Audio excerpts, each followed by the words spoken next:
Hi friends, today we're going to do my less than 10-minute writing exercise that will improve your writing by expanding your vocabulary. I've selected 3 words for us to play around with. We're going to use each one of these words in a sentence so we can better understand them by putting them into context. The 3 words I've selected today for us to play around with are penchant, fastidious, and gaslighting. Penchant, fastidious, and gaslighting. We're going to use each one in a sentence and see what we come up with. I will give you general definitions, but I've also included links below to Merriam-Webster's website where you can find the formal definitions and pronunciations. Let's get started with penchant. And penchant is a noun, a word that represents a person, place, or a thing, and it means strong inclination. All right. She had a penchant for chocolate. I'm sure this is like a lot of us. We really love chocolate or like chocolate to some degree, but this woman had a penchant for chocolate, a strong inclination for chocolate. All right, let's move on to fastidious. And fastidious is an adjective, a word that describes, and it means extreme care for details. Okay, let's see. Her fastidious nighttime facial skincare routine took 2 hours to complete. Okay, so she apparently has this really rigorous, very detailed nighttime facial routine.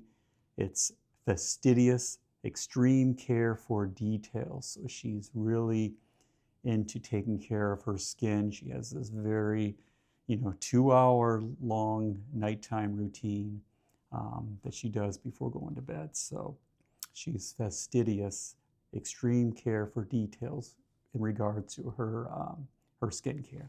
Let's move on to gaslighting. And this is one of these words I hate, unfortunately, and I'll get to that in a second.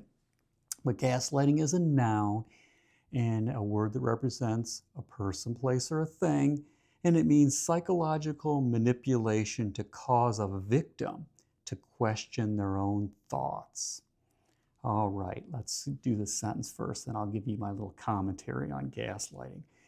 After years of dealing with her boyfriend's gaslighting and losing most of her friends, she finally realized the truth and broke up with him. So apparently this guy has been trying to manipulate this girl into thinking that whatever her concerns were, whatever her beliefs were false.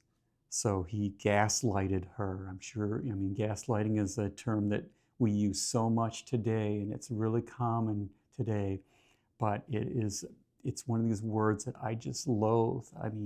Gaslighting, it came from, I looked up the meaning of it and some of the history, and it came from some play that took place in the 1930s where this guy, you can imagine the houses back then, they used gas lighting for these homes, and he would dim the lights and cause this woman to think she was losing her mind or couldn't believe what she was thinking was true, and he just basically played on all these things to kind of convince her that whatever she thought was real wasn't real, and just doing that over a period of time. And I hate when people try to manipulate other people by gaslighting them, but I hate that word. It's one of those weird words like vetting, and vetting came about with people wanting to find out the quality of an animal.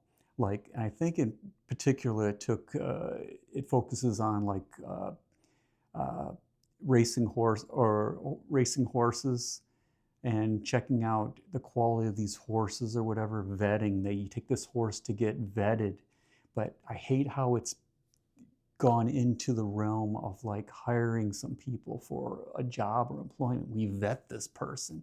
Really? You're going to get them medically examined? It's just such a strange word and a strange way to use that word. Now, if you were saying, I just bought this new racehorse, or I'm considering this racehorse and I'm going to get this racehorse vetted, to me, that's like appropriate. But to a human being or whatever, it's just an odd word choice. Anyway, I think the same thing of gaslighting. But anyway, 3 interesting, wonderful words to play around with. Maybe not gaslighting so much, but penchant, fastidious, and gaslighting. If you're unfamiliar with these words, make them part of you. Look them up, understand them, play around with them with your writing, and then they're accessible to you when you write. If you enjoyed this writing exercise, please like and subscribe. Thank you for watching. I hope you have a wonderful rest of your day. Happy writing.